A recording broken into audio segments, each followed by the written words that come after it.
جب رسول پاک صلی اللہ تعالی علیہ وسلم کی عزت کی بات پر، قرآن پر، اسلام پر، دین پر اور اللہ کی ذات پر حملے ہوں تو لوگ آئیں کائیں کرتے رہتے ہیں، ابھی اپنے دائیں بائیں دیکھتے رہتے ہیں کہ میری سیفٹی کتنی ہے، میری سیکیورٹی کتنی ہے۔ چھوٹے سے لے کر بڑا آدمی ہر ایک یہ سوچتا ہے کہ خواہ مخواہ اس مسل میں اپنا سر کیوں رکھنا، کیوں اپنی جان کو جوخم میں ڈالنا ہے، میرے بھی بیوی بچے ہیں اور سب مشکل میں پڑ جائیں گے۔ یہی دنیا میں کمفرٹ زون میں جینے کی خواہش اس کو بزدل بنا دیتی ہے اور اپنے راستے سے اسے ہٹا دیتی۔ کبھی کبھار یہ بھی تو سوچا ہوتا کہ بیوی بچے اور گھر بار اور جائیداد اور بزنس صرف ہمارے نہیں، صحابہ کے بھی تھے جو رسول پاک صلی اللہ تعالی علیہ وسلم کے سچے غلام ہیں، ان کی بھی جائیدادیں تھیں، ان کے بھی مال و اولاد تھے، ان کی بھی بیوی بچے، لیکن کبھی عظمت مصطفیٰ اور دامن مصطفیٰ کے بیچ دنیا کی کسی چیز کو انہوں نے کبھی آنے نہیں دیا ہے۔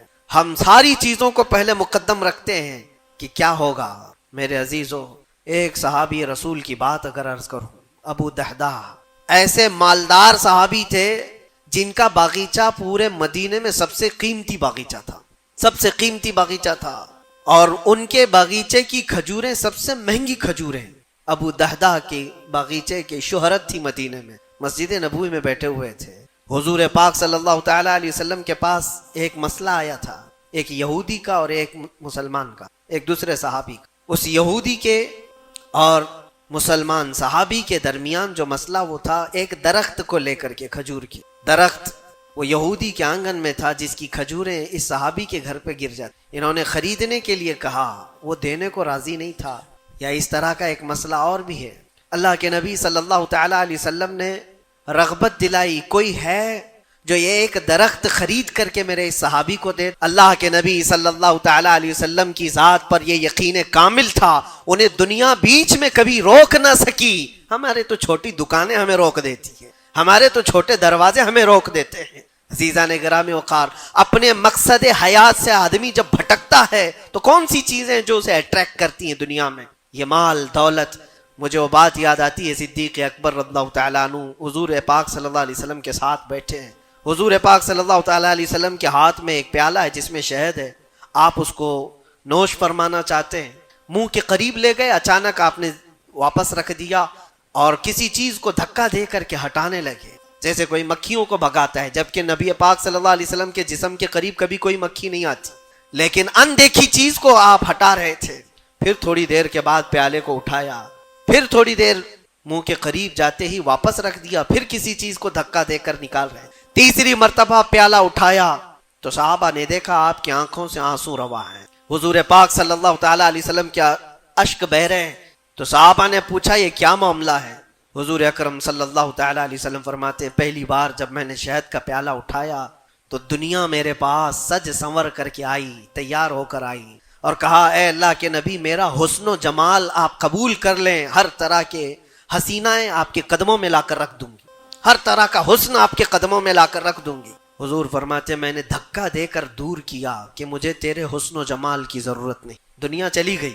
دوسری بار جب میں نے پیالہ اٹھایا تو دنیا پھر آئی میرے پاس اور پورے زر و جواہرات اور دولت کے انبار لے کر۔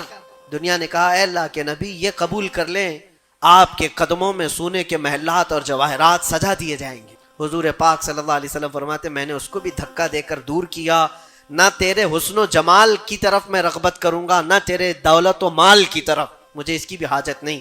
تیسری بار بہت امپورٹنٹ چیز میں عرض کر رہا ہوں، جو کہنا چاہتا ہوں توجہ سے سنیں۔ حضور پاک فرماتے تیسری بار دنیا میرے پاس آئی اور کہا اے اللہ کے نبی آپ نے میرے حسن و جمال کو بھی نہیں قبول کیا، دولت و مال کو بھی نہیں قبول کیا، مجھے دھکا دے کر دور کیا، لیکن ایک بات ہے آپ کے بعد آپ کی امت ایسا نہیں کر سکے گی، وہ دولت و مال اور حسن و جمال کی طرف بھاگے گی اور آپ کو چھوڑ دے گی۔ حضور فرماتے ہیں جب میں نے یہ بات سنی تو میرے آنسو نکل آئے، کیا میری امت مجھے چھوڑ کر اس طرح دور ہو جائے؟ دل پر ہاتھ رکھ کر کے سوچو ہے مسلمانوں، کیا آج وہ پوزیشن نہیں ہے؟ ہم ان دو چیزوں کے چکر میں اپنے نبی پاک صلی اللہ علیہ وسلم سے کتنی دور بھاگے جا رہے ہیں۔ تم نے کبھی راتوں کو تصور کر کے دیکھا کہ کتنی راتیں ایسی آئی کہ میں نے اپنے مصطفیٰ کو یاد کی، تنہائی میں اپنے حبیب کو یاد کیا ہے؟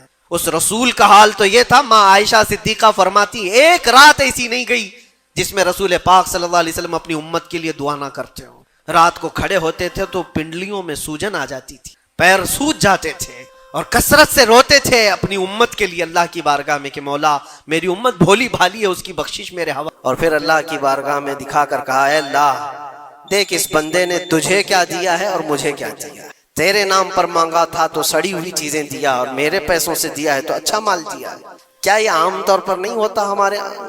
کھانا اگر بچ جائے تو اسے تک بانٹنے میں دے دیا جائے۔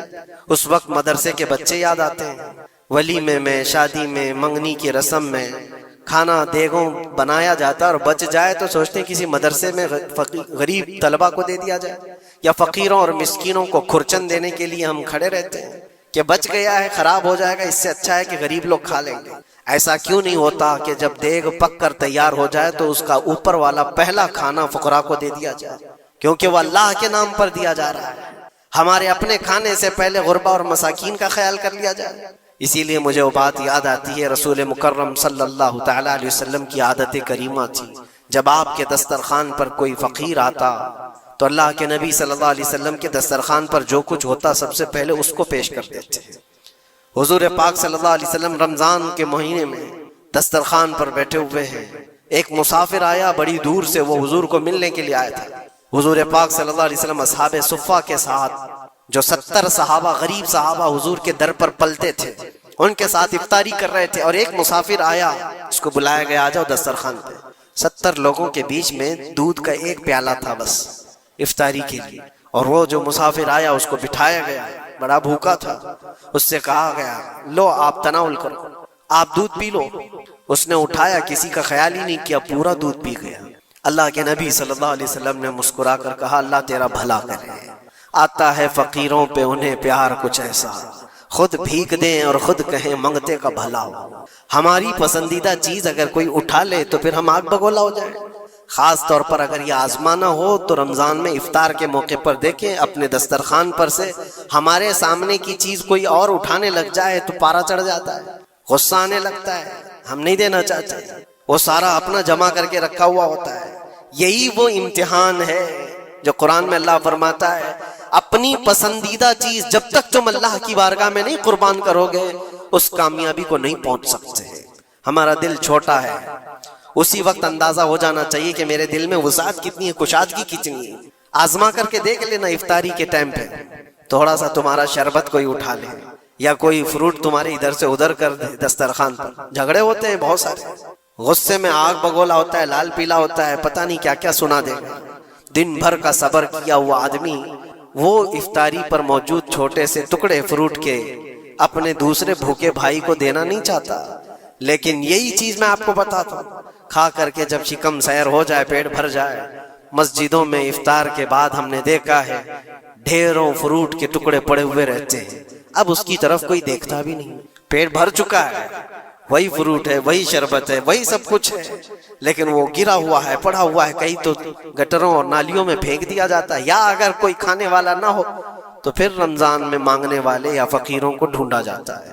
اپنا پیٹ بھر جانے کے بعد پھر فقیروں کو ڈھونڈنا، یہ وہ امتحان نہیں ہے جو ابراہیم علیہ السلام نے دیا تھا۔ ہاں، اللہ کے نبی صلی اللہ تعالی علیہ وسلم کے جو اخلاق تھے وہ صحابہ میں بھی تھے۔ صحابہ کرام رضوان اللہ تعالی علیہ مجمعین کی وہ باتیں میں آپ کو بتاؤں۔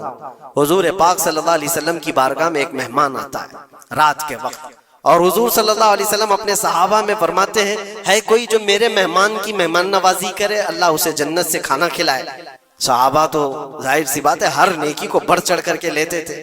ایک صحابی تھے حضرت طلحہ رضی اللہ تعالیٰ عنہ، انہوں نے کچھ دیکھا ہی نہیں گھر میں ہے کہ نہیں ہے، فوراً کہا یا رسول اللہ اس مہمان کو میں لے جاتا ہوں۔ حضور پاک صلی اللہ علیہ وسلم سے درخواست کی اور لے کر کے گھر آ گئے۔ پتہ چلا بیوی کو نے کہا پہلے تو ہمارا خود کا ہی کھانا نہیں ہے، آپ مہمان بھی لے آئے۔ صحابی رسول نے اپنی بیگم سے پوچھا کتنا ہے، کہا ایک آدمی صرف کھا سکتا ہے۔ اور گھر میں کتنے لوگ ہیں؟ شوہر، بیوی اور ایک چھوٹا بیٹا، اب ایک مہمان آیا ہوا ہے۔ صحابی رسول نے اپنی اس فکر کا اظہار کیا بیگم سے کہ اب کیا ہوگا، ایک آدمی کھا سکتا ہے اور 4 لوگ یہاں موجود ہیں۔ اللہ اکبر، وہ خواتین بھی حضور کے زمانے کی کیسی تھی۔ انہوں نے کہا اپنے شوہر سے گھبرائیے مت، میں بچے کو تھپکیاں دے کر سلا دوں گی، آج ایسے سلا دوں گی۔ اور دسترخوان پر جب بیٹھے آپ کو کھانا میں پروس دوں گی اور پھر بتی اچانک گل کر دیں گے، چراغ بند کر دیا جائے گا، آپ کھانے جیسا منہ چلاتے رہیں اور اس مہمان کو لگے کہ آپ بھی کھا رہے ہیں، اور کھانا پورا اس کے سامنے رکھیں تاکہ وہ پیٹ بھر کر کھا لے۔ ایک آدمی کے کھانے کے لیے یہ ہیلا کیا جا رہا ہے، خود بھی بھوکے ہیں۔ ایسے ہی ہوا، دسترخوان بچھا ہے اور صحابی رسول نے کھانے کا برتن ان کے سامنے پیش کیا اور اچانک چراغ کو بجھا دیا گیا، اندھیرا ہے۔ انہوں نے افسوس کا اظہار کیا، کہا اتفاق ہے چراغ گل ہو گیا، آپ کھا لیجئے، ہم بھی کھا رہے ہیں۔ اور سارا کھانا اس مہمان کے سامنے رکھا، مہمان کو یہ لگتا رہا کہ یہ لوگ بھی کھا رہے ہیں، اور پورا کھانا وہ پیٹ بھر کر کھا لیا، شکم سیر ہو گیا۔ اور اس کے بعد برتن اٹھا دیا گیا، وہ صحابی رسول حضرت طلحہ بھی بھوکے سوئے، ان کی بیوی بھی بھوکی سوئی، ان کا بیٹا بھی بھوکا سویا، صرف ایک مہمان کی مہمان نوازی کے لیے، اپنی عزیز چیز، اپنی پسندیدہ چیز قربان اللہ کے نام پر۔ لیکن میرے عزیزوں، واقعہ صرف اتنا ہی نہیں ہے۔ صبح ہوتی ہے، حضور پاک صلی اللہ علیہ وسلم صحابہ سے کہتے ہیں طلحہ کہاں ہے؟ حضرت طلحہ اس مہمان کے ساتھ آئے، حضور دیکھ کر مسکرانے لگے، طلحہ تمہاری مہمان نوازی کی تعریف جنت میں فرشتوں کے درمیان ہو رہی ہے، اللہ تبارک و تعالیٰ تمہاری مہمان نوازی کی تعریف فرما رہا ہے۔ جبرائیل آئے تھے اور مجھے بتا گئے کہ آپ کے ایک صحابی نے اللہ کے نام پر اپنا سب کچھ اس مہمان کو کھلایا ہے۔ یہ ہے جس کو ایثار کہتے ہیں، اس کو کہتے ہیں یہ قربانی۔ پیٹ خالی ہو اور دوسرے کا خیال ہو، پیٹ بھر جانے کے بعد تو پھر وہ ویسٹیج دینے کی بات آتی ہے، اپنے گھر کا بوجھ نکالنے کی بات آتی ہے۔ اچھی چیز جب اللہ کریم کی بارگاہ میں دے دیا جائے تو وہی